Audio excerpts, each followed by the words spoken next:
What is autism? Yeah. Every person varies, man. I think that, there's lots of different factors. There's genetic issues that some of these patients have, like methylation, MTHFR, that could be passed down from parent, or you could actually see environmental stressors. For example, the mom, that could actually be applied to actually turning on these genetic receptors. The other thing is a big thing that we found clinically is ochratoxin A, which is actually a mycotoxin.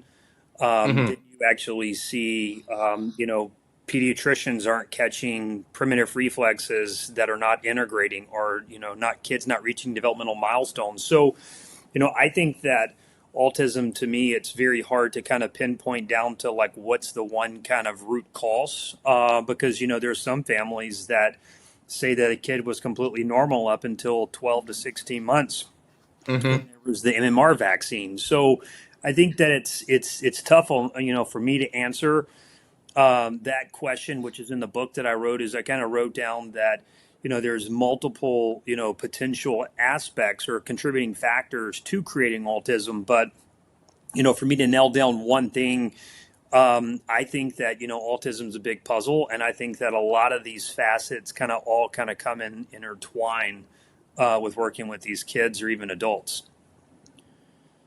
Wow. Okay. Um, Dr. Kyle, I'm also curious about your work in different countries around the world. You start off in the States, you've worked all around the world. Now you're centered in Dubai. You have a center in Dubai. Yes. What are the cultural differences of autism and the perception of autism, let's say, in these different places? I think that from working here in the Middle East, I think that, autism is a little bit something that, I find it a little bit challenging working with fathers just Hmm. because the acceptance of the fact that they have a child. The other thing is that I almost feel like, in this kind of Middle East kind of culture, that parents seem to be almost embarrassed that their child has some sort of abnormality or maybe some something that's different. And then I've seen in India. I Hmm. work with a lot of families from India, and it's interesting because a lot of people are very skeptical, and so, in saying that, what I have seen is that, like the Indian population, once they really kind of understand, our process, then they become like the biggest referral source. I mean, once we treat one, kid from India, we have like 10 families. Um, I would say that working in Europe, it's been very interesting. So I've done some work in the UK. I think that what I've seen clinically, I think that European kids are a little bit probably some of the toughest kids to work with in Mm. respect to what I see. A lot of the ones for me are just like, really, really bad behavior issues in kids. And I think that, autism in Europe is on a rise. And I think that it's like the kids over there are becoming more aggressive. Then you go into kind of like Eastern Europe. I've seen kids from Russia, from Ukraine. I felt like Eastern Europe, most of the kids over there have way more of the behavior outrage. And in the States, it's kind of like a wide span, but I don't feel like the kids in America are as bad as what I have seen from a behavior standpoint, Hmm. like Oh, Eastern wow. Europe. So, I Hmm. think that the challenging thing for me is really actually most of these families, if they fly to come see me, they spend, whether it's 1 week to sometimes two, Hmm. 3 months with me, and then they got to go back home. And I can tell you from what I've seen from running lots of labs is that we've actually been finding a lot of common, issues with really all the demographic of patients. And in saying that, and again, I'll let you guys ask me questions about that, but we Hmm. found a lot of common stuff in the stool, inside the sinuses. We run a lot of neurological markers. So we're seeing a lot of common things, kind of universal. But yeah, there's just so much what we're finding in the labs. And that's where, writing the book, it was kind of hard to kind of pinpoint what I think is actually causing the direct aspect, just because when we run this comprehensive panel, we see, I'm running getting like 50 plus positive markers throughout a full spectrum of labs. Hmm. Okay. So could you tell us a bit more about these lab results that you've been looking into? Because like, how can you find key markers in, for example, in a person's poop? Okay. So, That's yeah. that's yeah. Sorry. Okay, no, no. So what you're looking at, in my opinion, I think autism, there's an inflammatory reaction going on Mm-hmm. inside the brain. So then you have to Okay. trace it back and say, all right, well, where is this inflammation coming from? And then when you look at the stool, what we're seeing is that most of these kids could have been born through, a C-section instead of the vaginal canal. And the Mm. purpose of a vaginal Hmm. delivery is that a baby is actually gonna, basically, women get yeast, right? Yeast infections sometimes. And the purpose of Yeah. that vaginal canal is you're going to actually pick up bacteria and probiotics that actually get on the orifice of the face and the nose, and they start to colonize in the sinuses and also even in the gastrointestinal tract. But if those Hmm. population of kids, don't come from an actual vaginal delivery, there's a technique, it's called the gauze technique, that not a lot of hospitals and nurses are using that, where they'll actually swipe with like a gauze pad, rub it over the orifice, and it'll repopulate the sinuses and also the gut. So Mm. most of these kids who are born Hmm. with C-sections don't get that. Well, then what happens is that's the child that typically is probably going to have a hard time with latching on for breastfeeding. So that kid Oof. has to be bottle fed. And what's interesting Okay. about that is that those kids have a higher prevalence of basically getting eczema. So, or they start getting inner ear infections. Well, then they go to the Mm-hmm. pediatrician, boom, they get put on antibiotics.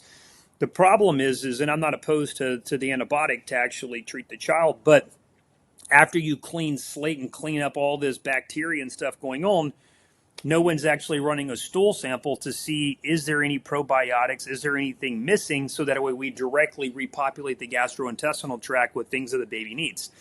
So what I'm finding in a lot of these kids is something called caloprotectin. Caloprotectin is an inflammatory marker in the gastrointestinal tract, and we're finding that like super elevated.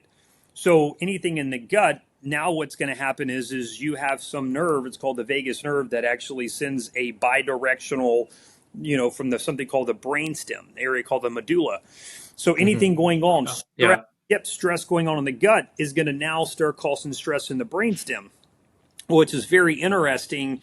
Is there's actually a primitive reflex, it's also called the rooting reflex, that actually deals with the face, the facial tone, like how a baby latches on. Well, the interesting is that nerve, actually one of the nerves is called the trigeminal nerve. It innervates the sinuses, and the sinuses directly go to an area called the pons in the brainstem, which right next to that is actually the ear. So what happens is we have neuroimmunology. So now if these kids, let's say this kid goes to daycare, the Mm-hmm. daycare has Yeah. carpet, maybe the daycare has poor ventilation or high humidity or maybe even mold exposure, then Mm-hmm. the kid breathes this stuff in, and now this stuff he can't eradicate it, and it colonizes, and then boom, it can start impacting the frontal lobes. Oof. Now what happens is now you can see anything in the sinuses also can impact the ear, also postnasal drip to the gastrointestinal tract. So when I'm looking at labs, I run stool samples. I find inflammatory markers. Most of these kids all eat high carbohydrate foods, Mm-hmm. buttery noodles, pasta, pizza, crackers, candy. All of that actually turns into sugar. And sugar feeds basically yeast, and it also The feeds bacteria. like Mm-hmm. mycotoxins, fungus. Mm-hmm. So we start Hmm. seeing this overpopulation of basically what we call dysbiosis, abnormal gut bacteria. From there, anything in the gastrointestinal tract has to go to the kidney, liver for detoxification and filtration. So what we're seeing in organic acids is kids are having issues with detoxification. They have low glutathione. They typically, we're seeing positive findings for MTHFR methylation issues. We're seeing fungal markers. Then we run Yeah. blood panels. In the blood panel, I run something called a Neural Zoomer Plus, which is where I'm looking at, the blood-brain barrier. I'm looking Hmm. at different type of viruses, cytomegalovirus, HSV1, Epstein-Barr virus. We're seeing even dopamine receptors. So a lot of these kids with autism, we're seeing that these kids maybe have a fixation. Maybe the kid's stimming. And we can actually quantify from actually running labs because we can see an area in the brain called the basal ganglia. We can actually see what's called the D1, D2 receptor. So the D1 makes the brain basically go, the D2 stops. Most of these Hmm. kids have inflammation to the D2 receptor, which is where that part of the brain, the basal ganglia, is designed to stop things. So if inflammation is blocking that, then the kid gets aroused or he gets excited or he gets agitated. Inflammatory markers are blocking the receptor that the brain uses to stop. So boom, you get a tantrum, you get a behavior outburst, or you might get stimming, hand flapping. And it's Wow. interesting. So we're seeing mycotoxins in urinalysis, which Hmm. there's some discrepancy in, in the testing from that, from typical, pediatricians, immunologists, even neurologists, because they're naturally Hmm. look at blood and we're looking at urine. And the interesting thing is that when you look at physiology of the gastrointestinal tract, anything in the gut is going to go to the kidneys and liver for filtration. Well, when you check the blood for mycotoxins, a lot of times it's actually not there, but it's in the urine. Now, what happens is Yeah. that whenever the kidneys get to the point to where they can't really filter enough, then you start seeing it spin off into the blood. So a lot of times what's happening is doctors are actually missing that kids don't have mycotoxins because looking at the blood, but you see it in the urine. Now, another challenging thing about this is that some of these kids don't detoxify. And what's interesting is when we look at their glutathione markers, they're typically most of the time zero. Okay, that's an antioxidant to make Hmm. sure, flush stuff out, toxins. So what I've done in a lot of these cases is I've given kids like glutathione for 2 to 3 days, and then I test them with the urinalysis, and then now the levels can be like astronomically high.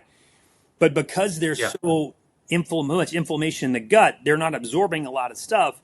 And if you're not absorbing these amino acids or these nutrients, the liver can't do what it needs to do. It doesn't have the nutrients to facilitate detoxification. So saying that, we found lots of probiotic issues. Hmm. There's actually a really cool bacteria called Akkermansia muscipilia that we're finding that most of these kids are all deficient in Hmm. enzyme production. There's something called pancreatic elastase we're seeing that's often low in a lot of these kids. And when you look at stress physiology, the vagus nerve's job is to innervate the pancreas to release enzymes. So if these kids are eating a bunch of carbohydrates, they don't get enough of enzymes to break their food down because they got a lot of hyperactivity and stress, Hmm. and they eat a bunch of carbs. All that stuff putrefies into sugar, and then boom, Hmm. now you have this kind of dysbiosis in the gut. Boom, and it can start impacting the brain, the skin, lots of things. So those are some of Wow. the common things that we've seen with kids on the spectrum. Okay. So first of all, yes, this was quite a lot of information to break into. But something that I noticed there was a slight pattern in is that it sounds like people with autism. You mentioned that they have an inflammation in the brain, and Hmm. there was quite a few mentions of different bacterias and infections that are involved in or sorry that exist within kids who have autism. So is this like a foreign and not foreign invasion is the first word that popped in my head, but I think you know what I mean when I say that. As in, is this like a foreign substance attacking the body that is causing this neurological disorder, or is there another aspect of it? Is there more to it than just a bacteria or a viral infection? Yeah, well, it actually looks at maternal. So, you can actually see that mom, for example, could potentially have mycotoxins. So, mold exposure from, previous, maybe her work history, maybe college that she was in. And the interesting thing about mycotoxins is they can actually cross the placenta. They also can Okay. even pass even in the lactate. So, if a mom's breastfeeding, you can see that. So then you got to think about what happens with the child. You have to look at, For me, I'm very big into childhood development. Like, I want to know what happened in the first 2 years of life. Was there a stressful pregnancy? Was there any forceps used? Was the baby breached? I want to look at that. And then also, was the baby hooked up to monitors? Did he have any type of, did he need any type of like oxygen or any respiration assist? Was that kid, Mm-hmm. detached from the mom and put into, a room for, 6, 12 hours in ICU or the NICU? And then what happened is that baby no longer heard that mom's heartbeat, that rhythmic heartbeat. That's the polyvagal theory and stuff about, basically the mom's heartbeat is actually keeping that baby either calm or stressed out because muscles move to rhythm and the heart's also a muscle. So if Wow. that baby literally had some issue and was detached from the mom, and that baby doesn't hear that rhythmic heartbeat he heard for 7 to 8 to 9 months, and he's hearing all these beeping, Mm-hmm. well, that baby's naturally going to be in, which babies are already in a sympathetic state, fight or flight. So that baby's even further going to be in that. And you see this in NICU babies, that these kids have a higher incidence of basically having autism. Now, where it can come from, it could have come from, the mom could have actually passed down, an infection that she possibly had, or even inflammatory markers. Maybe the mom had, thyroid issues. And that's a very common thing to see. Females with hypothyroidism, they have a higher chance of, kids with autism. The other thing is, and especially in the Middle East, it's actually vitamin D deficiencies. Vitamin D, because a lot Mm-hmm. of people, it's so hot here in the Middle East that a lot of people don't go outside and get a lot of sunlight. And, Oh wow. and the interesting thing is also, even in the culture of people that are covered, they actually have a Hmm. lower vitamin D. So that vitamin D in the mom, even in the dad, that can translate into the child.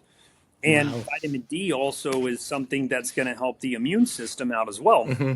So then these kids, when they start getting exposed, whether it was maternal or whether it was now in the first 2 years of life, which are very critical for the brain development, any infection, that stuff could actually impact the brain. Oof. Hmm. So what I'm what I'm trying to to get to with this question was if it's an external infection, can't we just treat it with a certain type of medication like any other infection? This, Um, this is the problem, though, is because the brain itself, you have these things called primitive reflexes, which are actually these kind of pattern involuntary movements that the brain basically goes through, and they have respected time frames that they're supposed to go away. And when a parent, for example, who has a child who maybe she's a newborn, this is their first child, so she doesn't really know mhm, really what to do outside of the fact of watching her friends, talking to her friends, maybe reading books.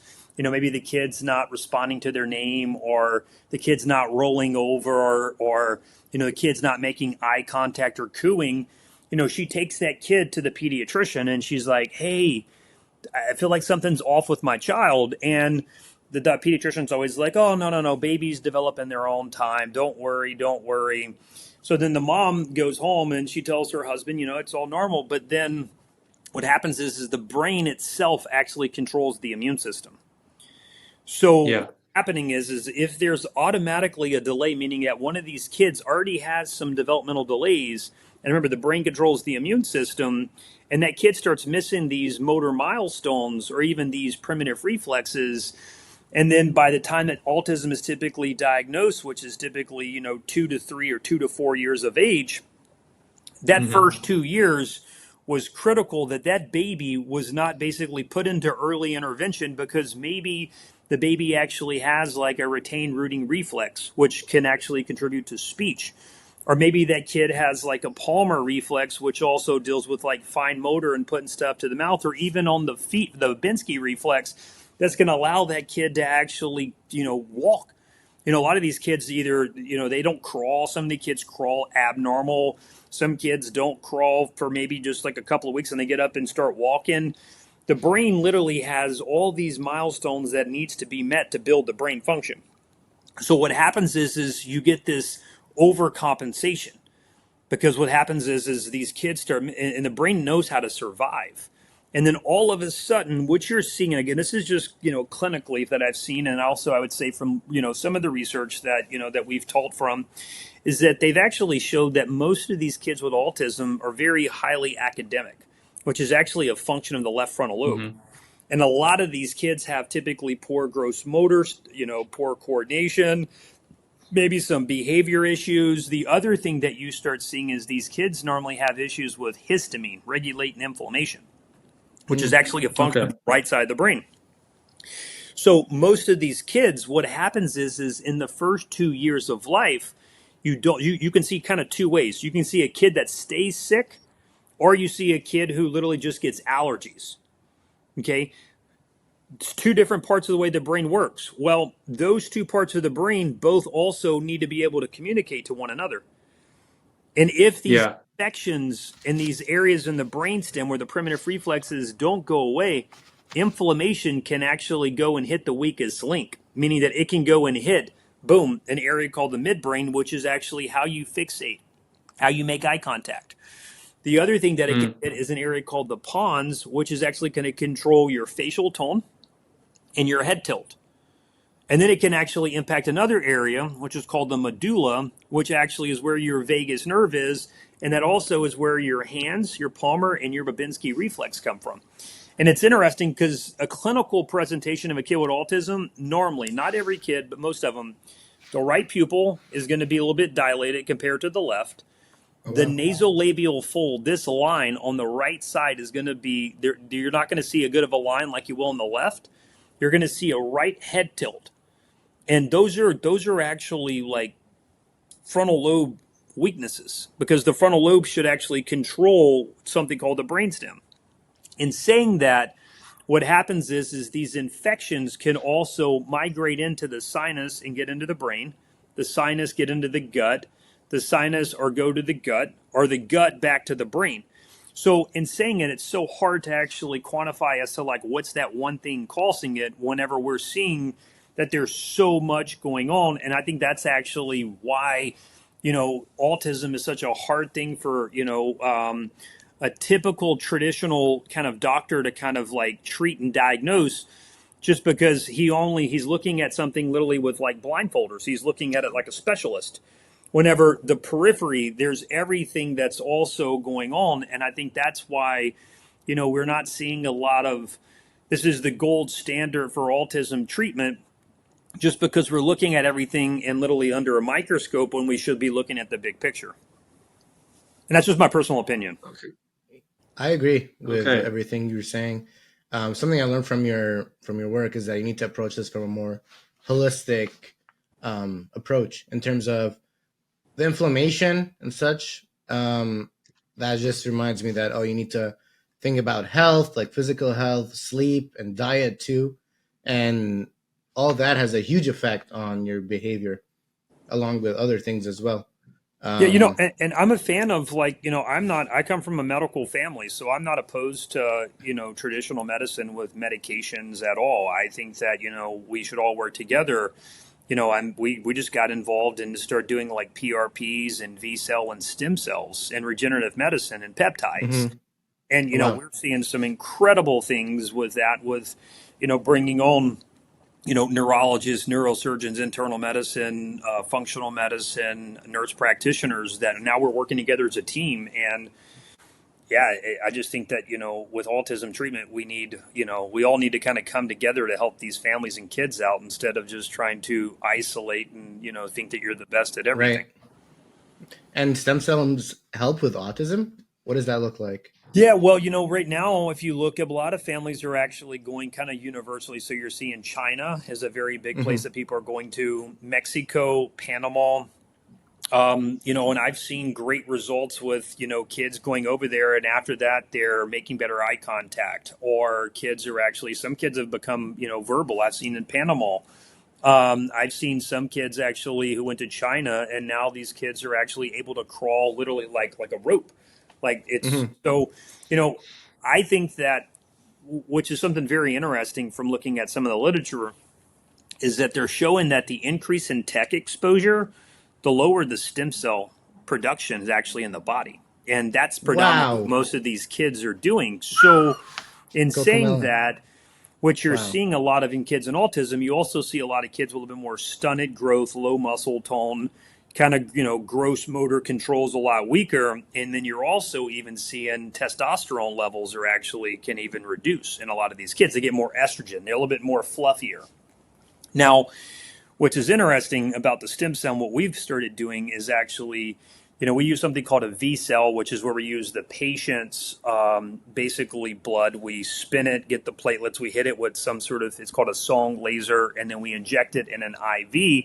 And then what we do is we go and do rehab for 16 to 20 hours per week, multiple weeks at a time. And what's happening is that when you start to improve blood flow, you improve function. So the goal is to actually get, basically stem cells or even platelets like PRPs. And then what you want to do is you want to go rehab that area so you get this massive maturation and proliferation of the cells. So you can get more of like a 10x. It's like hyperbaric. Hyperbaric is incredible to do in kids with autism. However, you want to be able to do some form of exercise with that. So you can Hmm. actually take all this oxygen that you're putting into the brain, into the body, and flood that with trying to improve function. Wow. Okay. Um, Uh, go for it, I've sorry. been like, sorry, like the whole time I've been thinking about it as you're speaking, like I'm connecting like different parts of the things that you're talking about with Your my life. childhood, the way I grew up. reflect And I'm just reflect a like, bit. the problem is, I don't know if it's just coincidental or if it's very similar because something. So, for example, when you mentioned that in the early ages of after birth, people get sick a lot with people with autism. Uh, I had that for the first Mm. 2 3 years. I used to get sick a lot, but then they removed my tonsils, and I felt much better after that. Another thing that I know you also talk about is how video games teach eye contact. I want to get into that for sure, but also something to mention. At the age of 4, I started playing video games. Some by pure chance. Like my dad got me a PS2, and he's like, "Yeah, let's play together." Got into that, and also my parents constantly put me in sports. There's like I was always in sports. So like there's a lot of these associations, but I'm still not 100% sure. You're connecting Like the dots. Well, but this is what's interesting. So what your parents did was awesome. But I can tell you one interesting. So in your first few years of life, were you living in the Middle East or were you back in the States? I was in the Middle East. Yes. Okay, so let me tell you what I've seen here. So it's so sandy here, right? Hmm. And so you get sand. Yeah. What we're finding out is that this sand can actually get into the HVAC systems. And what happens Okay. is there's actually mycotoxin, and people are actually even getting bacterial like lactobacillus. These things can actually get into the HVAC system, and you could be breathing this in. The other thing that's very interesting too is it's so freaking hot here, and when you have this really cold environment and it's Yeah. so hot outside, you get condensation. And that Mm. condensation is Yeah. actually where you can get mold. I mean, I just know from my staff today. I was talking to, I said today was yesterday. I have I have a bunch of really incredible Filipino physical Hmm. therapists, and they were showing me pictures of their flat, and literally they had like mold growing around the HVAC system and also on the ceiling, and I'm like, I'm teaching them all about mycotoxins and how we're going to see a massive prevalence of mold, even though these families take their kids to the best, immunologists in Georgia, in Germany, and in London, but no one's actually Hmm. looking at this. And the primary source of fuel for most kids is typically carbohydrates. And if you think Yeah. about what happens with, beef, you leave beef out, it turns to beef jerky. And most Hmm. of these kids are eating carbohydrate rich foods, which mold grows on and feeds off of. And it's Hmm. very interesting to actually see that you can start seeing these kids. Again, you see two aspects. You get the kid who stays sick all the time, multiple rounds of antibiotic, no doctor does stool samples to replenish the probiotics that they're missing, or even Hmm. find if it's actually a fungal infection driving that, because an antibiotic is not going to kill a fungal infection. Hmm. You need an antifungal. Yeah. The other thing is an antibiotic is not going to kill a virus. But when you parent takes the kid, they're not drawing the blood. They're just all symptom. Look in the back of the throat. Now the interesting thing is how are you going to get to the back of the throat? And you're going to see stuff that goes into the nose and then stuff inside the mouth. So even oral bacteria can actually literally penetrate the nerve, the trigeminal nerve, and go to the brainstem.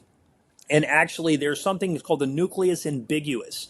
That nerve literally innervates basically all of your cranial nerves for speech. 5, sensation of your face. 7, taste to the front 2/3 of your tongue, which is why a lot of these kids are picky eaters. Then you go into 9, 10, and 12, Yeah. which is going to deal with basically the vagus nerve and the tongue. So in saying that, what happens is my, again, this is just my theory and what I'm, seeing clinically, but I think that kids are getting stuff built up into their sinuses, then it's translating into their mouth and then going to their gut, and this is eventually causing wide systemic inflammation, but it's actually hitting certain networks in the brain. Wow. Wow. Okay. It's It's a lot to digest. So you're gonna have to go ask your parents about your childhood and what happened. It was too sandy or moldy when you were living in Sharjah. Wow. I mean, yeah, it's definitely sandy because like 1990s in Dubai and Sharjah, it's just like it's still being constructed. We were still surrounded by very sandy areas, and I don't know about the mold, to be honest. I can't. I don't have that memory. Too young. Um, but something that was I'm a bit curious about is okay. Yes, there's. I would definitely agree with the point that there's toxins in the sand, but wouldn't that also mean that there is a higher rate of autism existing within the region? If that's the case, like wouldn't more people Mm, be It's it, autistic it's or it's accelerating like here. It's actually the numbers here are astronomical. And then, what I think is very interesting is again, I'm not a conspiracy theorist at all, but when I'm looking at statistics, you're seeing everything increase. And the hmm other interesting thing is actually with mycotoxin exposure, you actually see that mycotoxin, so basically mold releases a thing called a mycotoxin. They accelerate the stress response in conjunction with Wi-Fi and electromagnetic frequencies. So when you look at like areas like Dubai, they have a high astronomical autistic rate with kids. You go and look at all these big cities, you see higher incidence than you do outside. Now, again, you people can say, well, it's because there's more population in that area versus rural areas, and I don't disagree with that. But what's happening is that again, PubMed has this research that mycotoxins become more aggressive in presence of electromagnetic frequencies.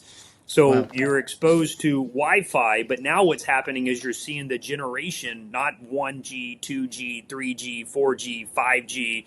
We're about to go to 6G.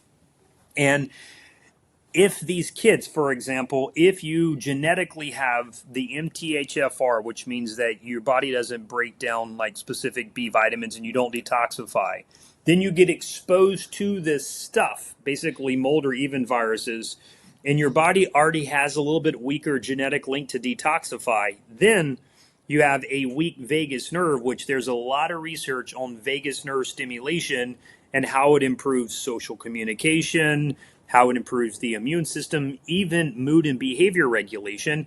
And if this nerve is actually weak, that's the nerve that's going to innervate your kidneys and your liver and your digestive system to even eradicate this stuff. So genetically, these kids have a weaker link. The power source that's going to actually energize the organs to do that, plus now you have these potential infections or bacteria overgrowth that are coming into the body can't get rid of it. And then most of these kids don't really sweat that well. And now you have hmm this kind of perfect storm of all this inflammation. Wow. so I was just looking at this report on that Al Jazeera was talking about how the World Health Organization said that the global median rate of autism prevalence has been estimated at 62 per 10,000. Now, I don't know if that's a high number, but it sounds like it could be like a 0.01% or something like that, if I'm I don't know if my math is accurate, but isn't that a common percentage, or No, are the this, numbers this skewed, or I believe the I don't numbers. know. I believe the numbers are skewed, to be honest with you. And I can tell you that from what I've seen here in the Middle East, that a lot of there's some families that don't want the diagnosis. Mm, So what I've seen here, and Yeah. wow, I've literally treated kids that literally the kid has some abnormal behavior, and then the kid is literally the family hires a nanny to just watch over the kid and not even take him to school. So that kid doesn't get a diagnosis, and that kid Ooh. he's not getting treated besides, the nanny taking care of him. So, in saying that, I think that there's a lot more kids out there. And again, I know this because some of these kids come and see us without a diagnosis. And the wow. family knows Yeah. there's something, but they just don't want that on paper. They don't want their kid Hmm. to have that diagnosis. Then you have some families that want the diagnosis so they can get the services from government assistance. And, Hmm. so it's hard to look at the numbers, but I will say that I do believe that we're going to see autism rates are going to be skyrocketing, in the next 10 years. Oh, And I think you're going to see more of a prevalence into boys, but that female autism rate is also going to start to increase as well. And I've seen it over the last 13 years. I've been in practice 13 years, and back when I first got started, because I've always treated kids with autism, I've started seeing it was Hmm. predominantly boys. Now I'm starting to see a lot more girls than right. than I did in the past. But I think that you're going to see this still high fluctuation of boys, and then the girl population is going to. But plus, we also have better ways to even diagnose, kids as Hmm. well. So Oh man, it's why interesting. is it more common in boys than girls? You know, I think that most boys, for example. So if I'm talking from a neuro rehab perspective, Hmm. what you're normally seeing is that most alpha men, okay, typically have a strong left frontal lobe. The left frontal lobe is going to be like where you're that man out there that literally is I'm unstoppable. Nothing's going to stop me. That right side of the brain is going to deal more of an emotional aspect. It's going to be a little bit more passive. And the alpha male, what's happening in society is the alpha male is starting to go down. Okay. Now, in Mm. saying that, this is why when you see an autistic kid, especially a male, that kid basically has a one track mind. It's, I want this, I'm going to get this, and I'm going to, fight. Or if you take my cell phone away from me, I'm going to attack or I'm going to go Yeah. ahead and have a behavior impulse. And that's because the right frontal lobe, that emotional, the calm side of the brain, it's basically not being able to have enough of neurological connections to inhibit that kid. So I think that that's my personal opinion. The difference with females is that females are typically super nurturing, emotional, which is the right side of the brain. So you don't Okay. see as many alpha females as you do more of like women that want to stay home and raise their kids and nurture babies Hmm. and stuff like that. So I think the presentation of it's considered It looks lateralization different. of the brain. There's a great book. It's Hmm. a guy named Ian McGilchrist, Master and His Emissary. And all it Hmm. does is it talks about the difference between the left frontal lobe and the right frontal lobe in characteristics of personality and in behavior. So, in saying that, that's my personal opinion. I think that you're seeing more of a male prevalence because most men, should be left brain dominant, and then most females should be right brain dominant. When most autistic characteristic traits are going to be weaknesses of the right frontal On the lobe. right side. Wow. Wow, wow, wow. Okay. So I have one more question. My last question is about technology, the role of technology in autism. Yeah. I've seen kids learn a lot through games and gaming, and I know you're involved with projects to teach kids different things through virtual reality and through gaming and such. But also, we talked about how the increase of technology is actually making kids more um, have more ADHD and autism, etc. So, Correct. what is the role of technology now? Okay. Well, I think again, it goes back to I think screen time should be limited because Hmm. I think that there's a lot of benefit in technology. Where we came at this aspect was actually there's certain colors that have been shown to actually influence different parts of the brain. There are certain sounds, music that have been shown to influence certain parts of the brain. Then there's something called pattern recognition, which is what autistic kids are phenomenal at doing, like Minecraft and games like that. Yeah. But so what happens though is that, I believe that you go back to old school kind of like Super Nintendo, Mario Brothers, Mario Kart, Donkey Kong. A lot of those games have low pixels, which actually Mm. there's a whole thing on circadian rhythm biology on how light can impact the actual brain, and very interesting. So the pupils go straight to an area called the mesencephalon, the midbrain, which is where dopamine Hmm. is produced. So, in saying that dopamine, we need dopamine for concentration, coordination, cognition. The interesting thing is that most of these high impactful video games, they drive the left frontal lobe, which is already super active in these kids. And these kids, what's amazing though is that you want to play a little bit more lower impact games, and lower impact games that are going to actually deal with lots of horizontal eye movements. So you want to be able to go horizontally, EDMR, horizontal eye movements. Horizontal eye movements release a bunch of serotonin. Serotonin is Mm. used for mood, relaxation, even the digestive system. Wow. Vertical eye movements deal with dopamine. Think about like your cell phone. You get on Instagram or Facebook, you start scrolling, and before you know it, you've been scrolling for 15, 20, 30 minutes. Then you go into emotional apps Hmm. like Tinder and all those dating apps. You're swiping side to side, right? Okay, so Wow. in saying that, what happens is most of these kids with autism, because we do diagnostics on the eyes, most of these kids have a hard time tracking horizontally to their right. And then they have a harder time what's called saccades, which are quick, fast movements from midline to the opposite direction to the left side, which is actually the right frontal lobe. Then they also have a little bit harder time doing quick movements going vertically down. They can go up like crazy fast. And what I do is I track a kid's eyes literally vertically, horizontally, and diagonally in each visual field. And I find the milliseconds that these kids are slow in, and I rehab that direction. So I started making AI generated video games that are actually using specific colors, eye movements, and also acoustic stimulation to try to help influence, the right side of the brain. And then we made games for dyslexic kids, which is the opposite side of the brain. And yeah, but so I think that technology is awesome. It's incredible. We're working on avatars to be able to help a kid basically be able to have his first friend, to be able to start communicating, because a lot of kids have social issues.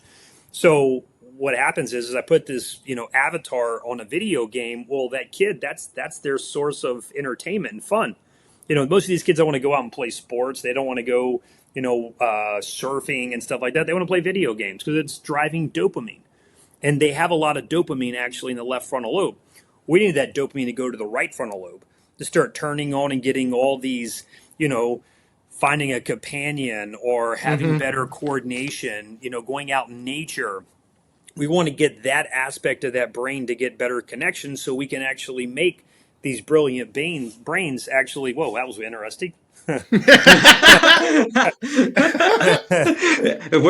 He's reconnecting the right side of his brain. Yes. The connections are going.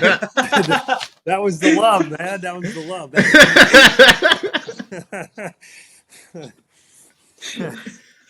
I don't know Wow. where that came from. I don't know.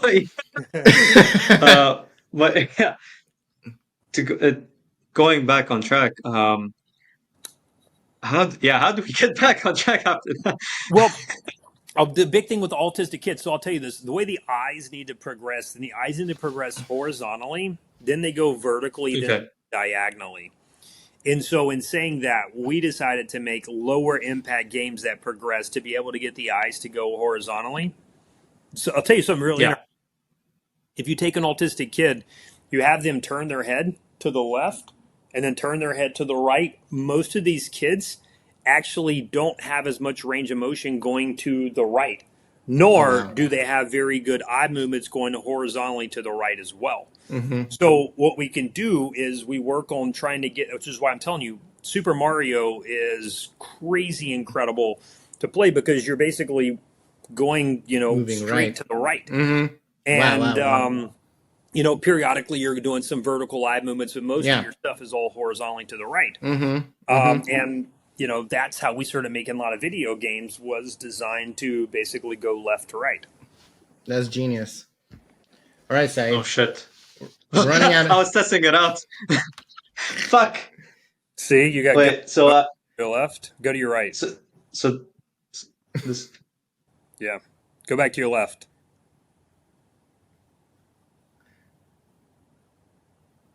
I don't know. I can't tell anymore. Yeah. When you first did it, you had a little bit more. But the other interesting thing is you have this thing called the SCM, sternocleidomastoid. It's this muscle right here. And when you go to actually palpate the neck, you can actually see that the left side, this muscle tone right here, is going to typically be a little bit, have more tone, and the right side will be a little bit flatter. So I'm actually, Mm. I personally, I had severe. You probably read a little bit of my book, but I had severe Mm-hmm. ADHD. I actually had speech and language issues, but I also used to beat the shit out of kids like crazy. I got in trouble a lot because kids made fun of me. If you made fun of me, I was going to beat the shit out of you, literally. And I would catch you whenever you weren't expecting it. So I got in a lot of trouble in school. But what happened is these kids sometimes would make fun of me because I had a speech impediment, and I could Yeah. memorize everything, but I couldn't comprehend it. So I had to literally, I would memorize every single word and had to read books. I'd memorize the whole thing, but then if you asked me questions, I could only repeat almost like an echolale, but I could only basically memorize what happened. I had no comprehension of it. And my Wow. parents had no clue. They were like, this kid could memorize freaking, I was reading encyclopedias. I can memorize textbooks, but then I couldn't comprehend it, but I can repeat literally pages of information. Yeah. In saying that, part of all this work that I've done is also working on myself. And you can see that, not that I'd never have an autism diagnosis, but I had severe ADHD in an impulsive, crazy way. Mm-hmm. But you can actually see when I do these things, I always see I have facial tone. I have nothing here. I have a right head tilt. My right pupil's bigger. So, I do have empathy when I work with, kids on autism, because my mom is amazing, because my mom took me to so many therapists, and she was never gave up and, on me. And in saying that, my first chapter in the book was written for the moms out there, because that was my mom. My mom was like, I'm going to do whatever I can to make you a normal child, and she would always tell me that, you're a little different, but don't let that define you. And then she would always tell me it's always, good to be a little bit different, because you don't want to be normal. Normal's not fun. And in saying that, this is where, we have a whole different world. But one thing that's very interesting about people on the spectrum is that they're unbelievably brilliant. And it's basically learning how to harness, that. And then it's also that social aspect with getting them confident in to be able to go and communicate, which again goes back to, think about the bouncer at a nightclub or at a Mm-hmm. restaurant. He's all buff, and he's going to react really, really quick. But that guy could literally go and talk to any woman because he works out, he feels good. Then you see that yogi who their house could catch on fire, and they're like, oh, it'll be okay. I'll sleep in ground tonight and get the light from the moon. And in saying that, they have incredible balance. But if someone tries to fight them, they're like, whoa, let's peace and love and hug and ground and, all this other stuff. But that bouncer who's all flexed up, that guy's going to fight. So in saying that, that's a big, easy thing for people that are listening, and parents, or even if you're an adult, is working on your Yeah. balance can be crazy incredible. And the other thing is just exercise, resistance training, but actually building up your back muscles and your quads. And that'll actually build this right frontal lobe to actually help out with self-regulation and anxiety. Wow. Okay. Okay. Incredible. Before, I know we're going to the end of this, Ali, but this is something that I also wanted to know about. Dr. Daigle, I don't know if this can be done over a podcast or this virtual meeting, but is it possible to do a small test, a mini test here? You can use me obviously as a test subject, and to maybe see if there's a symptom of autism in an individual. Absolutely. So a couple of things. The glass. That's I gotta put that's my too glasses good. on So smooth. so I can see your facial tone. All right. So one of the big things that, and I can see on your facial tone right now, but what I want you to do is just try to take your left side of your face and do like this. Left side. My left side, Do your right like side. that. Do your right side. Okay, do your left side again. But try to contract the whole face, even your eye. Oh Now, yeah. now do your right side. Good. Okay. So one thing that we typically see is the right side of normally most people with autism is normally a bit harder to do on the right side. Okay. Most people can't constrict the whole right side. So we'll have people do a lot of right facial contractions. That's a big, big thing. The next thing is that when you open up your mouth, you have that little hanging Yeah. thing called the uvula, and there's arches. And most Okay. kids on autism, you see two things. If someone has more of the behavior and detoxification issues and dealing with inflammation and something called histamine, that arch in the back of the throat is actually going to be lower on the right side. Okay, so there's literally a hangy thing, and then there's an arch. Yep, right, right in the back, right there. You'll normally see that back. Stick your tongue out and say "ah." Ah. Is it lower on the right or the left? Aka. Aka. Can't see. So you're normally going to see it on the right side. If you see it on the left side, then normally there's like underlying infections that are typically present. Then, which is Okay. something that's really hard to also do. But if you have someone, you can actually take like a vibration toothbrush and you can actually run it, but you can't do it. Someone else has to do it. You have to run it from your ear to the corner of your lip, and you'll see something called a rooting reflex, which is where you'll see like some sort of facial contraction. So you're not supposed to have any type of movement. So there's the rooting reflex. There's a reflex on the hand. You can take the hand, you can do like this with some sort of vibration device. The hand will actually, Ah. in a lot of severe cases, the hand will do this. Okay, so these reflexes in adults are not supposed to be there, but they're still present. The other thing that's very common too is actually if someone ever like if you someone drops like a remote and you like kind of like flinch a little bit like that, it's called a startle reflex. That's a sign. That's also something called it's called a startle reflex, a moro. That's a primitive reflex that's really common to see that's present with anxiety cases. And you'll see these patients normally have sweaty palms, sweaty feet, typically a bit more of a higher heart rate. And those are some pretty common, things to do. The other thing is just try to do this. Take both your hands, take both thumbs and put your right thumb directly in front of your nose, and then bring your left arm further out. This is so. I just All downloaded right. this, so I don't know why this thing. But all right. Okay. So what you So do is I want so I you to put. try to look at your midline of your thumb directly in front of your nose, and I want you to look really quick, fast to the left with your eyes. Wait. No, no, So no. right So what? thumb. Yeah, put your right thumb directly in front of you, in front of your bridge of your nose, just like Yep. this, and then Yep. put your left thumb further out to the left. Yep. Yep. Look at your Yep. midline thumb, and then look straight to your left, quickly with your eyes. No, just your eyes, just your eyes. Eyes, quick, good. Back to the midline, back to the left, back to midline. One more time. To the left. Good. Now switch. Now bring your left arm directly in front of your nose, and then put your right arm further out. And a lot of times, what happened now? Look straight to your right, just with your eyes. Back to All midline. right. Now we do that again.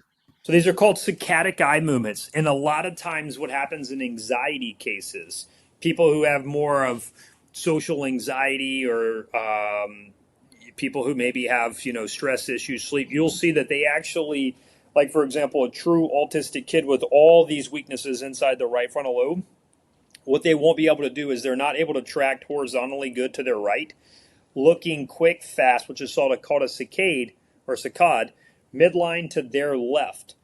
That quick movement is actually going to be slower. And then the other thing is from midline down, vertically down. Hmm. Those are all going to be some of the deficit eye movements. Now, we use diagnostics to actually track all this with the eyes so we can quantify this. But Yeah.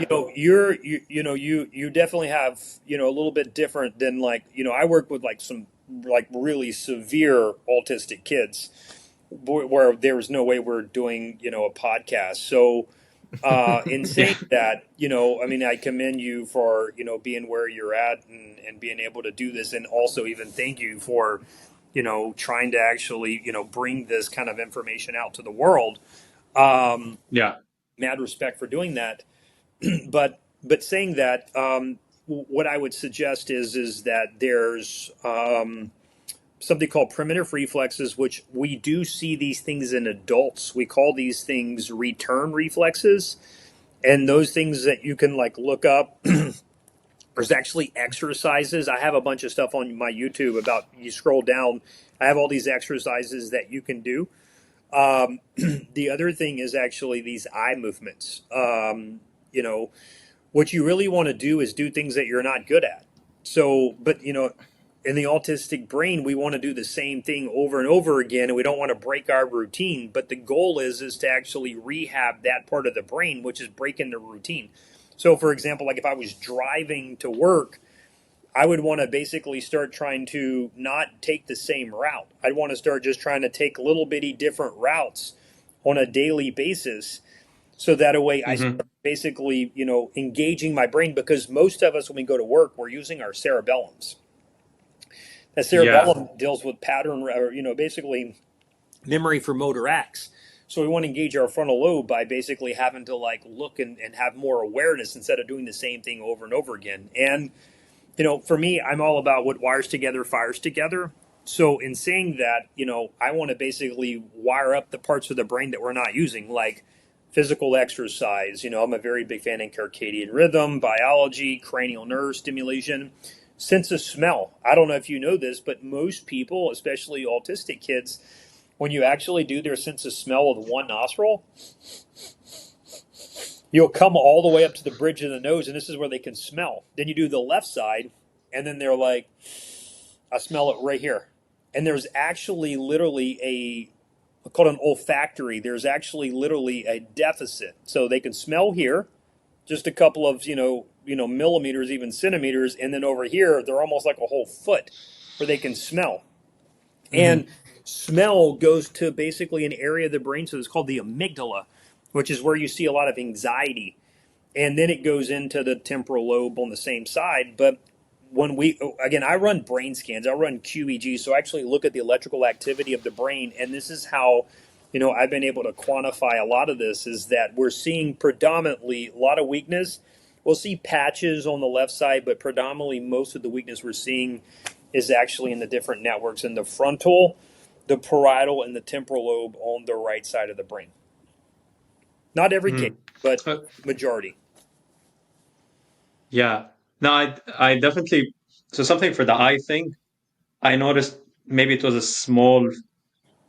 Maybe it doesn't show to the other person, especially not on a podcast. But I did feel like a slow delay, a slight delay in the right turn, personally, and also like I think that something that did help me in my life was that I had very supportive parents, especially my mother. She was very supportive, and that's why I related to your story when you said that your mother really like encouraged you and supported you and um, uh, told you that you were different, but you can still you could still do it.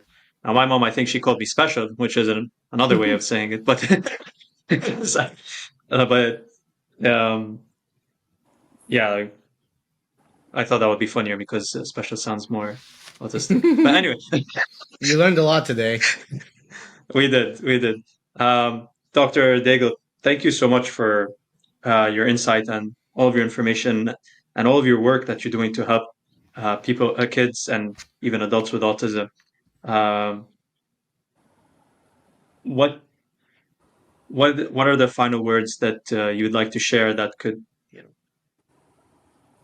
like help our audience? Okay, well, What kind of final advice? I would say this, that the brain neuroplasticity never stops until the day that we die. So in saying that the brain Hmm. is plastic, which means the brain can be molded. And the goal is just, life, I tell parents this, is that life is literally like a battle and it's in a journey. Some of us have a stronger journey and battle than others, but you fight until your last breath, which means that you never stop, you never give up, and you only plateau whenever you basically stop and you give up. So, in saying that, people out there who have stuff, I challenge you to continue to keep researching, reading, but I just think that when you're taking the approach of autism, I think that you need to get out of the specialist world and start getting into the comprehensive world, because the body basically functions, comprehensively and holistically. Um, so in saying that, I think that you address everything from the mind, body to the organs and nutrition, and then circadian rhythms and grounding and nature and all those things all matter. Because literally, every little ounce of, everything matters. Everything matters. So that was, my I final agree. words was saying that, my Mm-hmm. book. Hopefully, again, I appreciate you guys reading that book and having me on. Mm-hmm. Um, Mm-hmm. it was basically a lot of time in trying to do that, and I just 5 years of just repetitively keep adding. Finally, I was like, if I do this, I'll never publish it. So thank you guys for helping me, share the message. And I think anyone who reads that, I felt like I kind of over delivered in that book. I gave so much information, but it's just that, I want to help that mom out there who's, staying up till, my time right now, 12, 1, 2 o'clock trying to research. And hopefully that, I can be of some value of giving you at least a direction of where to go with your child. Thank you so much, Dr. Daigle. Um, guys, thank you for watching another episode on A2 the Show. Um, yeah, we salute to cover the camera. Dr. Daigle, if you want, you can join us. And peace. We're out. Thank you so much, doctor.